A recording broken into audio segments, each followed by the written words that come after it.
Oh dear, sheds. I've got two of them up the garden and another one there. This arrived from over near Eastbourne this morning, and was in a hell of a state. The record deck itself appeared to be seized up.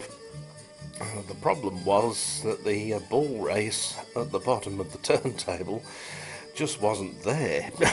So the turntable was actually sitting on top of the motorball. Yeah, nice. Yes, came from near Eastbourne. Beachy Head's near there, yes. It looked as if it had been thrown off Beachy Head, poor old thing. It's a Phillips, as you can see. I couldn't get the peep out of the original head shell, mind you, that was on it. It was an early one that was cream coloured. See if I've still got it. There we are.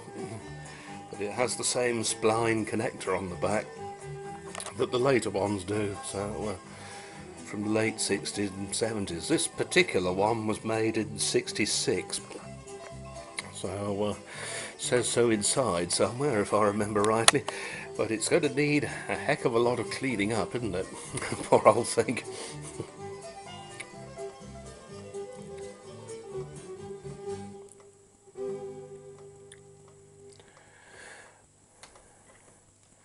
But as you can hear, the sound isn't too bad at all.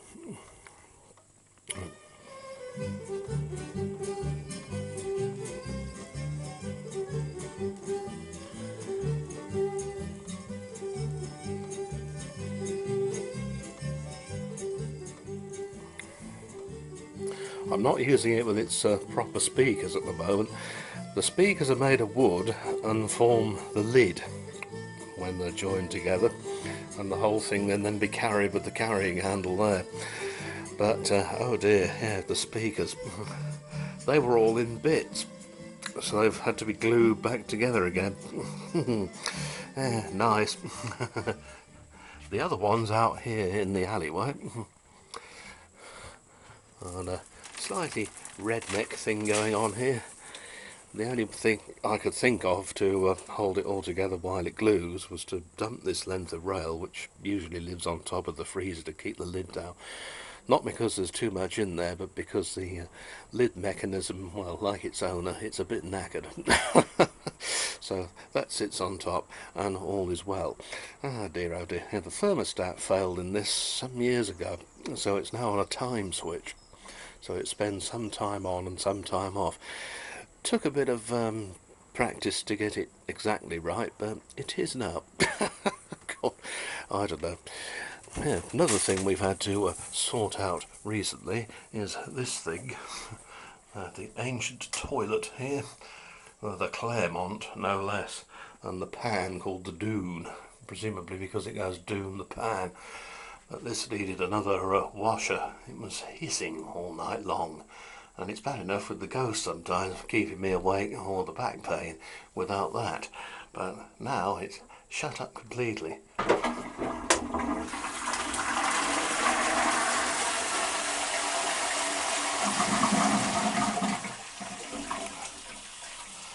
And there's a sound you won't hear anywhere much anymore.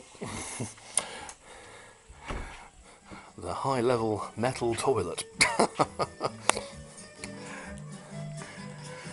Now the speakers that came with this, 4-ohm, 6-inch dual cone things. And you can see the glue has just dried up. That's what's happened to it. So it's just fallen to bits. Poor old thing. Oh well. No doubt it can all be fixed in the fullness of time. At least it all appears to be here. The only thing missing that I can see is the spindle for the auto changer. And I've got one here from that old Garrard. I don't know whether that'll be any good, but worth a try, I thought. Various bits of broken plastic here we'll have to find a home for. I knew there was a good reason for buying that super glue. Now, on the front you've got a very strange, it's not a VU meter, this thing. It's to aid setting up the then newfangled stereo sound. It shows left and right and tends to swing a little bit left to centre, right to centre, according to the sound coming out of the speakers. Yeah, but as you can see, the little face in there has dropped, jamming the needle. So it does work, but it will need to be dismantled and put back together. This set's made in Holland, which is quite unusual. The piano key auto changer I've got, that's badged Boots Audio, was also made in Holland. But their record players tended to be made either in Germany or in France. So yeah, quite unusual, this one.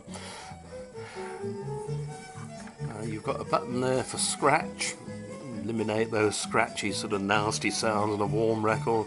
One there for rumble, in case you ever encounter a record with a lot of rumble or buzz on it. And then there's a three-way switch here, and obviously I'm playing a record now, so that's that one. Tape and then radio, so you could, if you wanted to, use this as the amplifier for a complete music system, I suppose.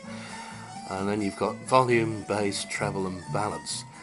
And I have to say, for a portable like this, the sound is really nice. I think they might be the AD161162 transistors in the amplifier, I'm not certain. But it has that sound, that nice warm sound. Actually, I've got the circuit diagram. There we are, let's see what they are. Oh, 2AD139. That's what they are, yeah, there it is. There's usually a circuit diagram inside old Philips stuff. It can be quite handy, can that? It even shows you how the pickup arm is wired up. But, oh dear, the poor old thing was as dry as the Sahara with regards to oil and grease. So that's all that had to be done. Speaking of Sahara and what have you, I heard on the radio the other day they say that we're not going to be allowed to refer to the weather as typical English weather anymore. It's thought that this might offend some communities, so it's going to be called typical Muslim weather from now on, according to the politically correct brigade. They want us to call it typical Muslim weather. Yes, well, you know why, of course, yes. Partly Sunni, but mostly Shiite.